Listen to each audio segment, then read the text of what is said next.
Ningizimu Afrika, Mzansi, sanibonani, nginibingelele kuphi nakuphi la enibukele khona ukuthi-ke usuku lakho lokuqala uyithola-ke uhlangana nalo mbukiso. Ngicela ungalenzi iphutha kusekhaya la, subscribe kwi-channel, ulike ividiyo ebese-ke uciphiza i-notification bell. Wenzelani? Wenzela ukuthi-ke uma ngifaka ividiyo wena-ke bese-ke uthola i-notification, then ngokushesha bese uyangena kwividiyo uyayibuka. SikuTrend TV siyaqinisekisa-ke ukuthi-ke sikulethela-ke lolo daba olusuke lusematheni ngalolo suku. Nganza kwethu ngizokupha nje i-update ngokwenzakalayo ePinetown eThekwini, njengoba ke sazi sonke ukuthi-ke usuku la abe-March to March noma ngithi amalungu e-March to March okuyinhlangano elwisana nokuthi-ke abokufika abala eNingizimu Afrika abanganawo amaphepha abasishiye. Ngani na? Ngesimo sokuthi-ke iningi labo ilona elimosha izwe lase-South Africa, ikakhulukazi ama-drugs enziwa abantu bangaphandle bokufika. Njengamanje i-March to March isendaweni-ke yase-Pinetown ukuyovundulula ama-drugs kwelinye lamabhilidi okusolakalayo ukuthi-ke ilona bhilidi leli elishushumbise ama-drugs amaningi kakhulu. Kunevidiyo engizokudlalela yona njengamanje.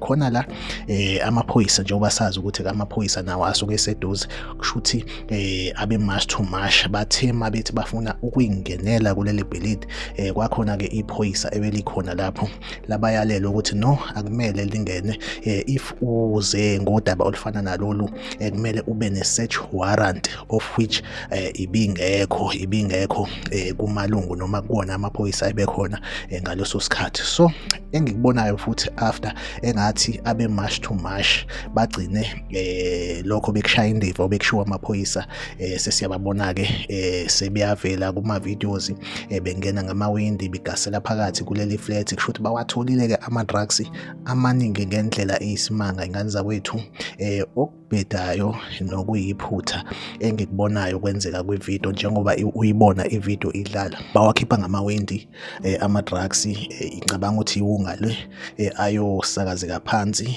Sekunabantu-ke asebewosomathupha bayawathatha ama-drugs. Ngicabanga ukuthi-ke nabo sebewathatha ngenhloso yokuwasebenzisa okanye ukuwadayisa. Ngicabanga ukuthi-ke lokho sekuphuma esandleni ngokubona kwami. Ngicabanga ukuthi-ke umqondo obuphusile bewukuthi if bewafica ama-drugs bewathathe bephume nawo, i-option engibona ukuthi ibizoba right eyokuthi beyowachitha emfuleni, because if bewayisa e-police station amaphoyisa, sikhumbule ukuthi nawo akhohlakele, a-corrupt. Lawo ma-drugs ebezogcina futhi edayiswa ebuyela kubona abasebenzisi bewunga, okuyikhona lokhu engicabanga ukuthi i-March to March ilwisana nakho. Ngani zakwethu, awudrophe i-comment kwi-comment section ungitshela ukuthi wena ekuthini ukuphawula kwakho ngalolu daba. Asihlangabezane kwi-comment section nakwividiyo elandelayo.